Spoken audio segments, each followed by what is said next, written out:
창세기 17장에 보시면 하나님께서 아브라함에게 복을 약속하십니다. 하나님께서 아브라함에게 아들을 주실 것이요 또 그로 인하여서 큰 민족을 이루게 될 것이며 하나님께서 아브라함과 아브라함 후손에게 영원토록 하나님이 되시겠다 하는 약속을 주신 것입니다. 그런데 대대로 복을 약속하신 하나님께서 아브라함에게 할례를 명하셨습니다. 그리고 이 할례는 아브라함뿐만 아니라 아브라함의 후손이 대대로 지킬 언약이라 그렇게 말씀하신 것입니다. 내가 너에게 복을 주겠다, 내 자손에게도 복을 주겠다 말씀하시면서 대신에 할례를 행하라. 그리고 이 할례는 너희 자손 대대로 행할 그러한 언약이다. 그렇게 말씀하신 것입니다. 그래서 그 후로 이스라엘 백성들에게 할례는 하나님의 자녀가 되는 방편으로 여겨졌습니다. 곧 하나님의 자녀가 되려면 반드시 할례를 행해야 한다는 것입니다. 그리고 더 나아가서는 할례를 받으면 누구나가 하나님의 자녀가 될 수 있다고 생각하게 되었습니다. 그래서 유대인들은 이 할례 받았다는 것이 그들에게 큰 자랑이 되었습니다. 다윗이 블레셋의 장수 골리앗을 상대할 때 성경을 보시면 다윗이 매우 분노하고 있었다는 것을 볼 수가 있습니다. 그런데 다윗이 그토록 분노했던 이유는 할례 받지 않은 자들이 할례 받은 이스라엘 백성들을 모욕했기 때문입니다. 사무엘상 17장에 보시면 다윗이 이렇게 말합니다. 이 할례 받지 않은 블레셋 사람이 누구이기에 살아계시는 하나님의 군대를 모욕하느냐. 그리고 또 다윗은 골리앗과 싸우는 것을 반대하는 사람들에게 이렇게 말했습니다. 주의 종이 사자와 곰도 쳤은즉 살아계신 하나님의 군대를 모욕한 이 할례 받지 않은 블레셋 사람이니까 그가 그 짐승의 하나와 같이 되리다. 이렇게 이야기합니다. 이처럼 유대인들은 할례 받은 것을 하나님 앞에 자신들의 큰 공로로 생각했고 이를 자랑스러워했습니다. 할례를 행했기 때문에 하나님께서 그들을 사랑하시고 할례를 행했기 때문에 그들이 하나님의 자녀로 택함을 받았다. 그렇게 믿은 것입니다. 그래서 이들이 예수를 그리스도로 믿은 뒤에도 어떤 사람들은 여전히 구원을 얻기 위해서는 할례를 받아야 한다. 그렇게 주장했습니다. 바울이 이방인들에게 복음을 전함으로 많은 이방인들이 예수를 믿게 되었는데 사도행전 15장에 보시면 어떤 사람들이 유대로부터 내려와서 형제들을 가르치되 너희가 모세의 법대로 할례를 받지 아니하면 능히 구원을 받지 못하리라. 이렇게 가르쳤다는 것을 우리에게 말씀하고 있습니다. 그로 인해서 예루살렘 공회가 모여서 이 일을 의논하고 이방의 형제들에게 이렇게 편지해야 했습니다. 사도와 장로된 형제들은 안디옥과 수리아와 길리기아에 있는 이방인 형제들에게 문안하노라. 들은즉 우리 가운데서 어떤 사람들이 우리의 지시도 없이 나가서 말로 너희를 괴롭게 하고 마음을 혼란하게 한다 하기로. 곧 할례 받는 문제 때문에 이방인들을 괴롭게 하고 마음을 혼란하게 하였다는 것입니다.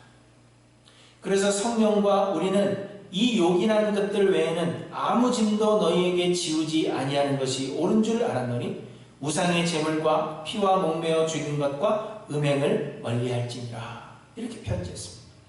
곧 할례를 반드시 행해야 한다는 그 율법의 짐을 지우지 않고 다만 우상의 제물과 피와 목매어 죽인 것과 음행을 멀리하라 하는 것을 지시하는 것입니다.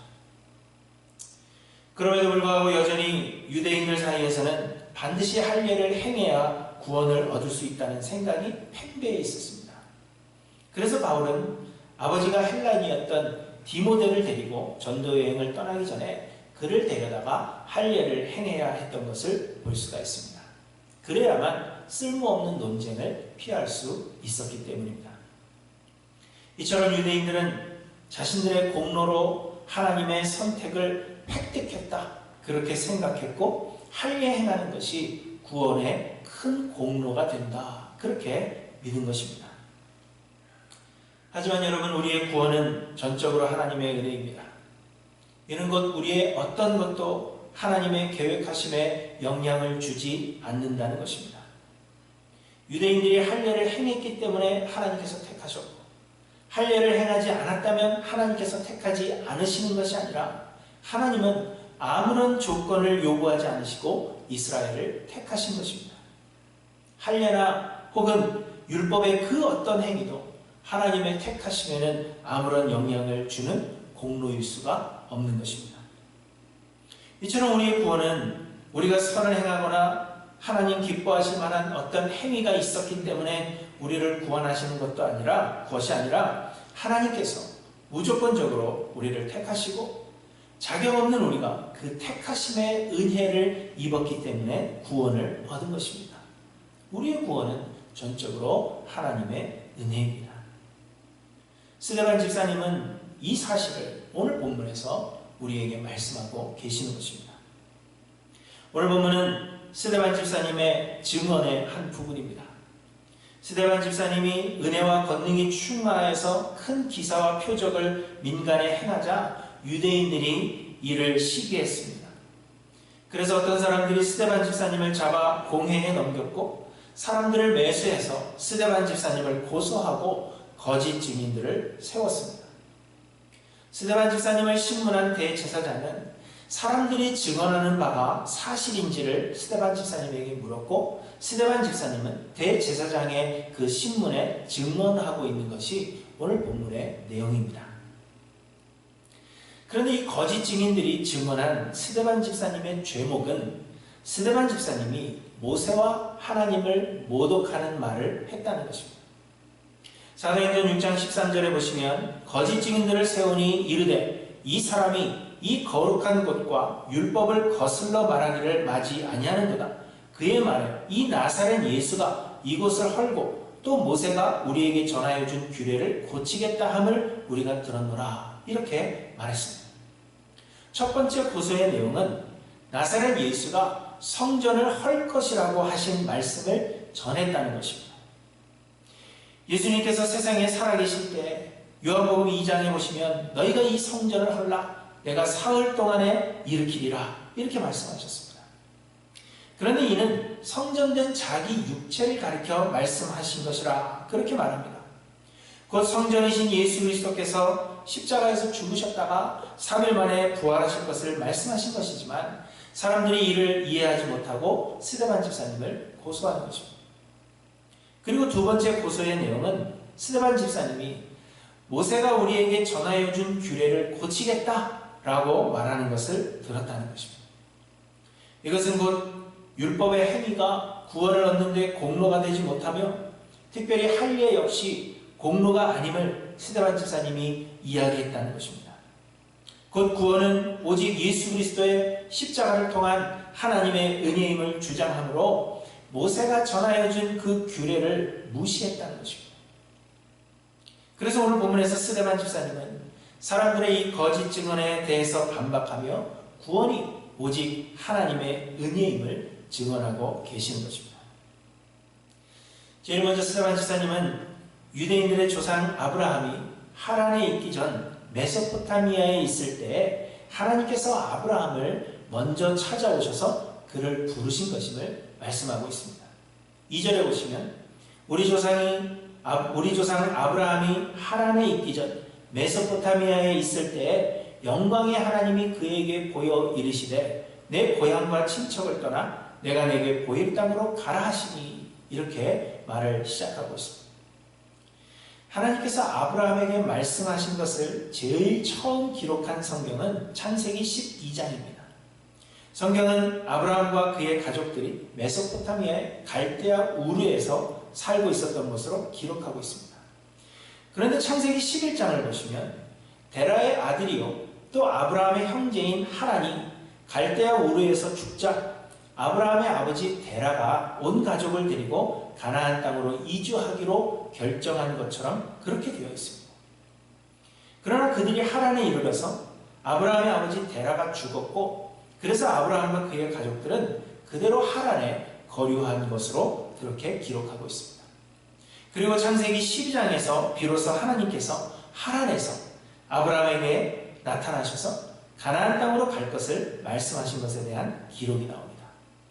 그러니까 창세기에서는 하나님께서 아브라함에게 처음 나타나신 것이 메소포타미아가 아닌 마치 하란에서인 것처럼 하란에 있을 때 하나님께서 아브라함에게 나타나신 것으로 그렇게 기록하고 있다는 것입니다. 이는 메소포타미아의 갈대아 우르를 떠나서 가나안 땅으로 가기로 결정한 것이 하나님의 계획하심이 아닌 아브라함의 아버지 데라의 결정인 것으로 해석될 수 있다는 것입니다. 곧 유대인들은 가나안으로 가려고 하는 것이 데라의 계획이었던 것으로 그렇게 알고 있었습니다. 그리고 하란에서 하나님께서 아브라함을 만나신 것은 아버지를 따라 갈대아 우르를 떠난 아브라함의 그 특별함 때문이었다고 유대인들은 그렇게 믿고 있었던 것입니다. 곧 하나님께서 아브라함을 택하신 이유가 아브라함에게 있었다. 아브라함의 특별함 때문에 하나님께서 아브라함을 택하셨다. 그렇게 생각하고 있었던 것입니다. 그러나 스데반 집사님은 하나님이 아브라함을 하란에서 처음 만나신 것이 아니라 메소포타미아의 갈대아 우르에서 아브라함을 먼저 찾아오셨다는 것을 말씀하고 있는 것입니다.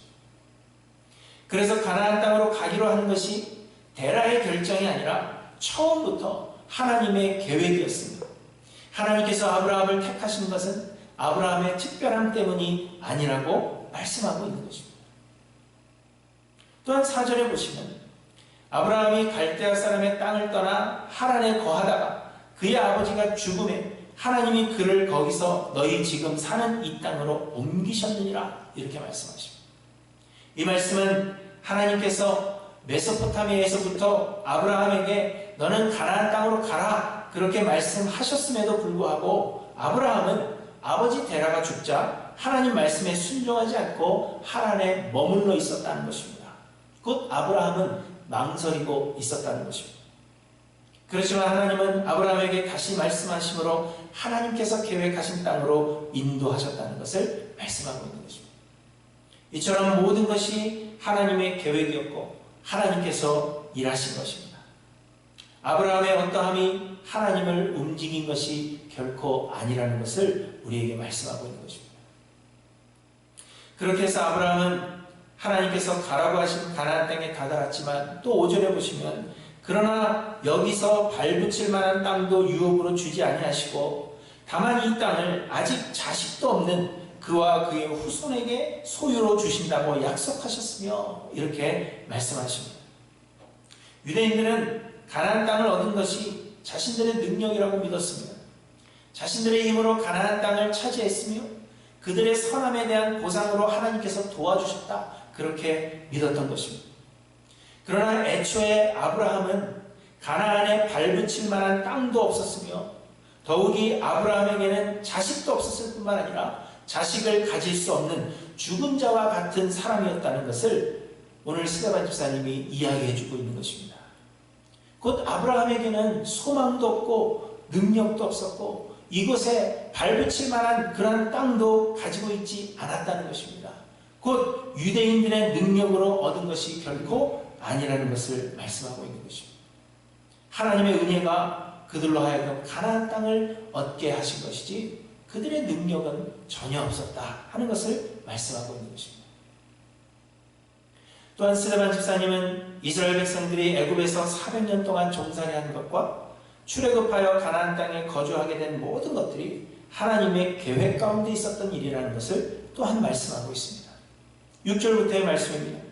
하나님이 또 이같이 말씀하시되 그 후손이 다른 땅에서 나그네가 되리니 그 땅 사람들이 종으로 삼아 400년 동안을 괴롭게 하리라 하시고 또 이르시되 종 삼는 나라를 내가 심판하리니 그 후에 그들이 나와서 이곳에서 나를 섬기리라 하시고 이렇게 말씀하십니다.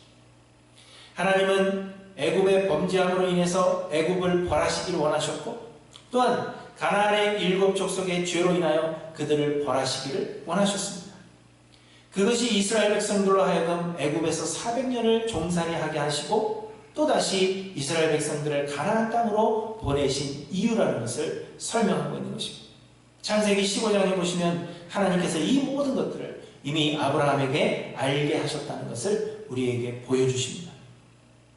이처럼 이스라엘 백성들이 출애굽하여 광야에서 40년을 생활하고 또 가나안을 정복한 이 모든 과정이 이스라엘 백성들의 힘으로 하는 것이거나 혹은 이스라엘의 그 무엇이 공로가 된 것이 아니라 처음부터 하나님의 계획 가운데 있었으며 하나님께서 계획하신 그 일을 이루셨다는 것을 스데반 집사님이 말씀하고 있는 것입니다.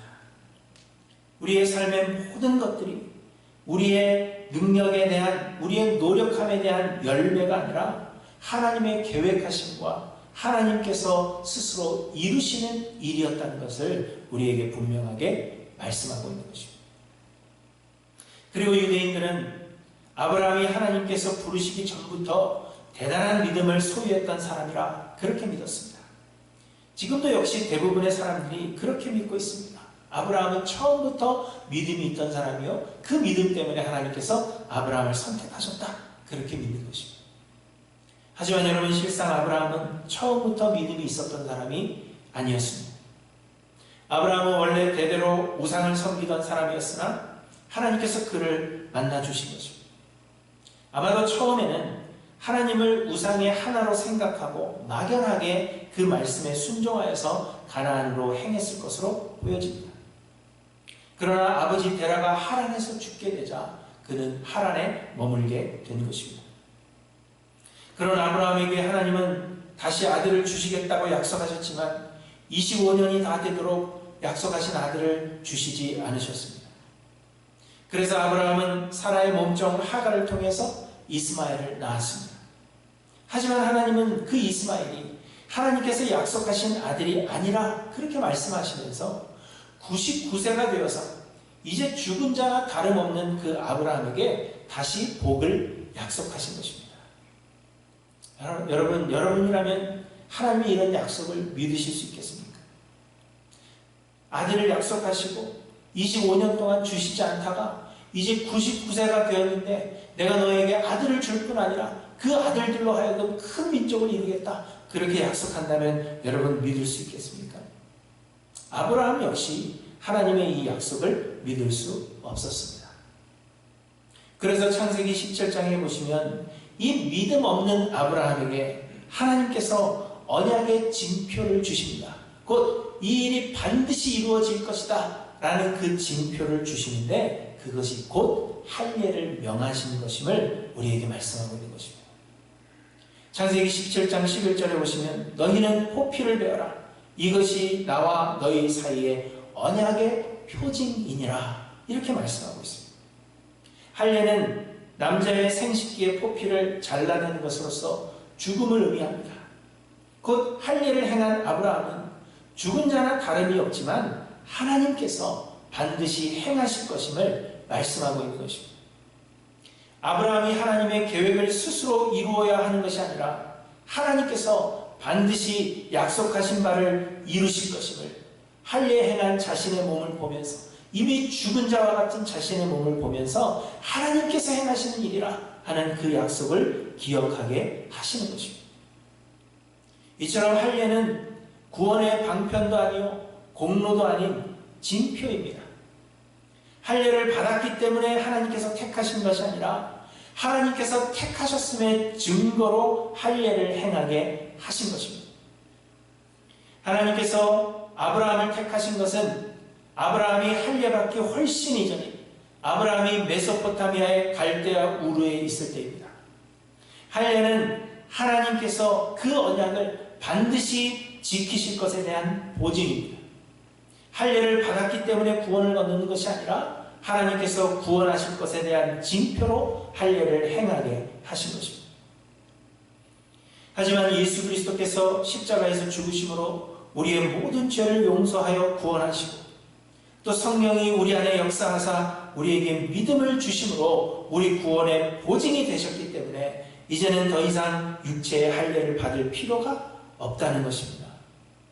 고린도후서 1장 22절에 보시면 우리를 너희와 함께 그리스도 안에서 굳건하게 하시고 우리에게 기름을 부으신 이는 하나님이시니 그가 또한 우리에게 인치시고 보증으로 우리 마음에 성령을 주셨느니라, 이렇게 말씀하고 있습니다. 더 이상 할례가 언약의 표징이 아니라 성령으로 말미암는 믿음이 구원의 언약의 표징인 것입니다. 할례를 받아야 하나님께서 이 일을 이루실 것이라는 것을 믿게 되는 것이 아니라 성령으로 말미암는 믿음이 하나님께서 우리를 구원하실 것이라는 것에 대한 표징이 되었다는 것입니다. 그래서 스데반을 비롯한 사도들은 할례와 같은 유대인들의 규례가 아니라 예수 그리스도를 통한 하나님의 은혜를 믿을 것을 강조한 것입니다.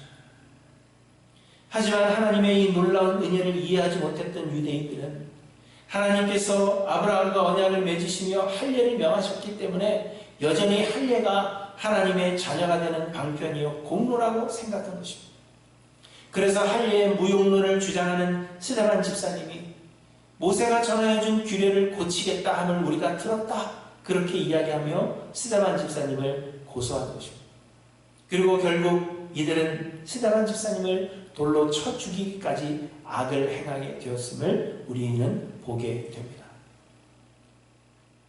사랑하는 성도 여러분, 우리는 이때의 유대인들과는 달리 스데반 집사님의 이 메시지에 귀를 기울이기를 원합니다. 하나님께서 아브라함을 택하신 것은 아브라함의 특별함 때문도 아니요 아브라함이 처음부터 믿음이 있었기 때문이 아닙니다. 하나님의 택하심에는 이유가 없고 조건이 없는 것입니다. 하나님은 아브라함과 함께 하시며 아브라함의 삶 속에서 역사하심으로 그의 믿음을 키워나가셨고, 급기 아닌 하나뿐인 아들 이삭이라도 하나님께 드릴 수 있는 믿음의 사람으로 하나님께서 만들어 가신 것입니다. 이 모든 것이 하나님의 은혜요 하나님께서 홀로 행하신 것입니다. 하나님은 믿음 없는 아브라함에게 하나님의 약속은 반드시 이루어진다는 징표를 주셨습니다. 사람이 사람의 능력으로 하나님의 일을 하는 것이 아니라 죽은 것 같이 소망 없는 곳에서 하나님께서 이루신다는 것을 확인할 수 있는 징표인 할례를 행하게 하셨습니다. 할례는 구원의 방편이 아니면 우리의 공로도 아닌 하나님의 은혜의 표징입니다. 마찬가지로 하나님은 우리를 택하시고 구원하셨지만 우리에게는 아무런 공로도 없고 우리에게서 구원의 이유를 찾을 수 없습니다. 하나님은 아무런 조건 없이 우리를 택하시고 예수 그리스도의 십자가 보혈로 우리를 용서하사 구원하셨으며 성령을 보내주셔서 우리로 예수를 그리스도로 믿게 하셨습니다. 구원은 우리가 믿었기 때문에 구원을 얻은 것이 아니라 하나님께서 우리를 은혜로 구원하셨기 때문에 믿게 된 것입니다. 믿음은 하나님의 선물이며 우리를 구원하신 구원의 징표입니다. 우리는 믿음으로 우리가 구원의 은혜 받았다는 것을 확인하게 되는 것입니다. 하지만 아직도 많은 사람들이 이 믿음을 할례처럼 그렇게 생각합니다. 유대인들이 할례를 받아야 하나님의 자녀가 되는 것으로 생각하는 것처럼 우리가 믿어야 하나님께서 우리를 구원해 주시는 것으로 생각하는 것입니다. 곧 이 믿음을 구원 얻는 방편으로 내가 믿어야 구원을 얻는 것으로 그렇게 생각한다는 것입니다.